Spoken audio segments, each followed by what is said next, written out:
Well, howdy out there, all collector car fans. Thanks for coming by and checking on another Tales from the Bush. This one right here is called T-Bird.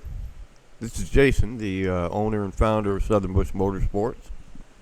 I'll tell you what, I got some pretty cool stories, but I really like this one. This one, I kind of got more involved personally than I usually like to, but I'll tell you what the story is. And, normally I go picture by picture, but it's a pretty good story, so I thought I'd tell you. This beautiful T-Bird here. So I was up in North Carolina, and I was up in a small rural town in North Carolina. A lot of money up there, a lot of farmers and stuff.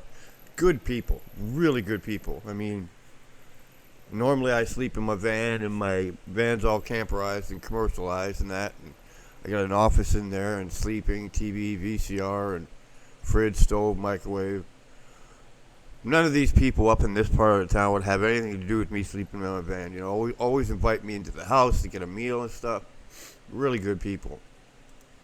So I had been up doing a bunch of other cars, and, these old boys, they all talk to each other. And when you start putting thousands of dollars in their hand, they talk to each other. And I was just about to head home. I planned on being up in North Carolina for about a couple weeks, or a week, maybe 2 weeks. 4 months. I spent 4 months up there, and I was just about to head home. And this fella that I would just finished dealing with put about $100,000 into his pocket. He said, I got a buddy that wants you to come see him. He's got a bunch of cars. I was like, oh, Lord have mercy. Well, this is part of the business. I can't just walk away. I'm already all the way up here. So I get over to his place, and he lives on this really big piece of rural property, and he leases out his property to grow corn. So he definitely was an avid car collector. He didn't have too many favorites of the brand of cars that he collected. He had all kinds of stuff, and they get told that I come out there and take pictures of the cars, and it's simple. You tell me what you want for the car. If I think it's a fair price, that's what you're going to get for the car, cash. What I get for the car is none of your business. You don't worry about that. You tell me you want $50,000 for a car. If I feel it's fair, exactly what you're going to get. If I sell the car for more, well, it's par for the course. So I got to work hard to do this. So he let me take pictures of a bunch of cars he had and all that stuff, and I knew that there was this big building. It's almost like a barn building, and I had been out there for about 3 days. And he said, well, you sure have done a good job. I want to show you something. And he brought me over to this barn. He opened it up. There must have been 30 cars in there. And I was like, oh, God. All right, I'm probably going to have to call home and tell him I ain't going to be home for another week.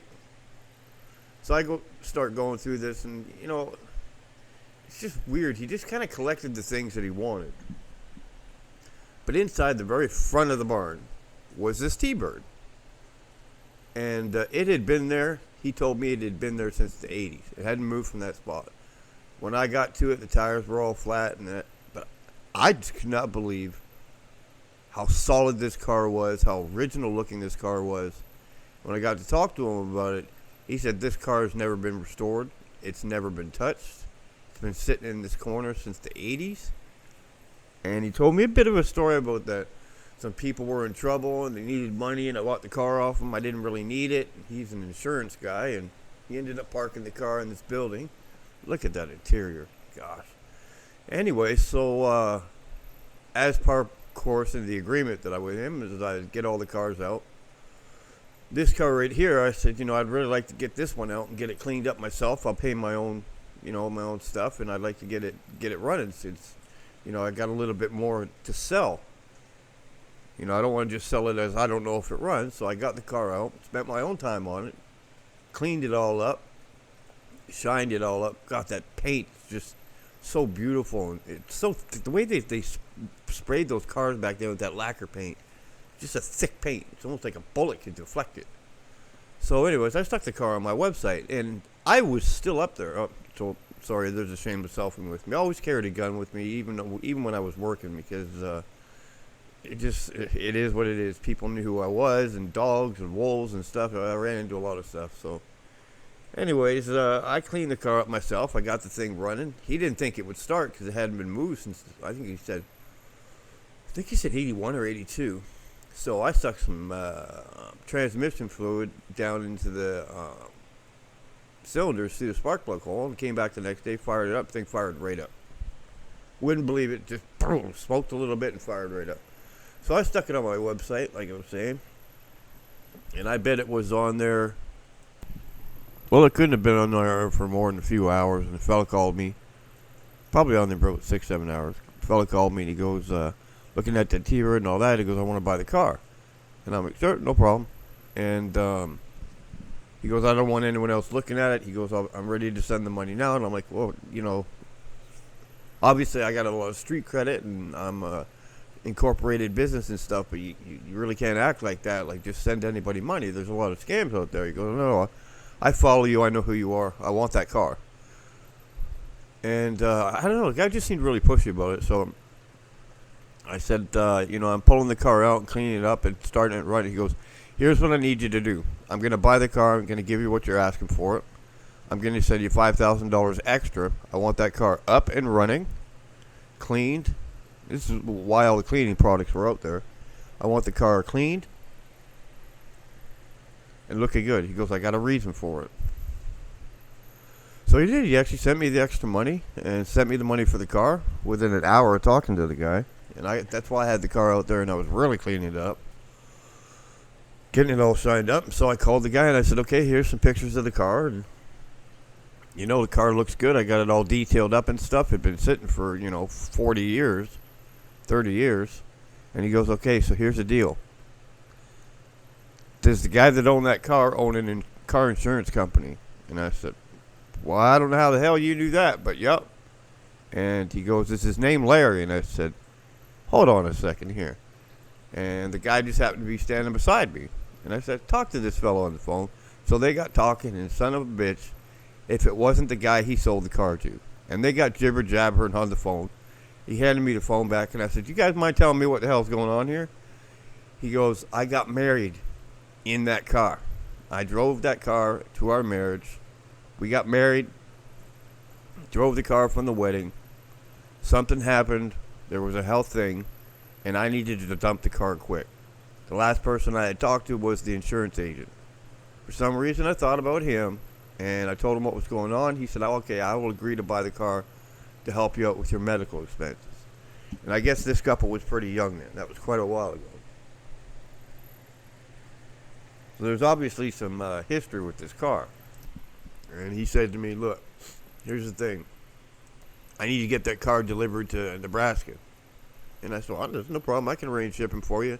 My guy usually takes about 2 to 3 days to get here, and it takes him about 3-4 days to get it up there, I guess. I'll talk to him about pricing. He goes, no, I don't want to hear about all that shit. He goes, I want that car here now. And I said, well, listen, man, I appreciate the business, but that's not how stuff works. And he goes, yeah, that's how stuff works. He goes, it's Friday. My wife's birthday is on Sunday, and I want to surprise her with this car. And I said, that's not possible, man. The only way that could happen is if, yeah, no, I know what you're thinking. There's no way. I am exhausted cleaning out this car, pulling this car out, doing the tires, getting it waxed and cleaned for you. I'm already exhausted. And I've been up here for 3 months. I want to go home. He goes, you don't understand. My wife got sick. She's better now. She's done real good. I've done real good financially. And I'm like, listen, I don't need the money, man. I got plenty of money. He said, I need you to do this man to man, favor to favor. I need you to do this for me. What would it take for you to load that car onto your trailer and bring it to me in Nebraska by Sunday? I said, there ain't no way, man. It's Friday afternoon at like 2 o'clock.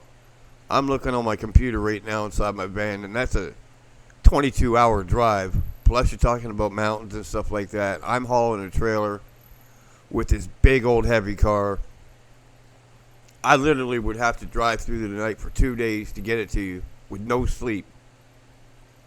He's like, could you do it? And I said, well, yeah, I could do it, but he goes, money's not an object. And I said, it's not about money. It's about my safety, He goes, I'll give you $25,000 cash if you get in your van, load that car on the trailer, and bring it to me. And I'm like, okay, done. I'm a businessman.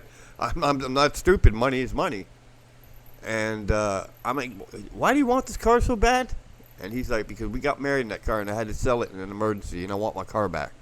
And my wife, that's all she ever talks about is this car. She shows pictures to everybody about this car. He goes, make this happen for me, will you? I said, all right, man. Transfer me the money, wire transfer me the money, whatever you got to do. I said, I'll clean up what I'm doing right here, and I'll get in the car, and I'll drive all night. You're paying me the $25,000. Lord only knows what happens on the road, but I'll do my best to get it to you. And I'll tell you what, there was no other look I ever seen on a woman's face when I dropped that car off to him. When I pulled up, she was standing out there. And wow, this lady was just in tears. I was glad I was able to be a part of that, big story there. So I appreciate you coming by and checking out Tales from the Bush, from Southern Bush Motorsports. And don't forget to check the link in our bio. And keep on collecting.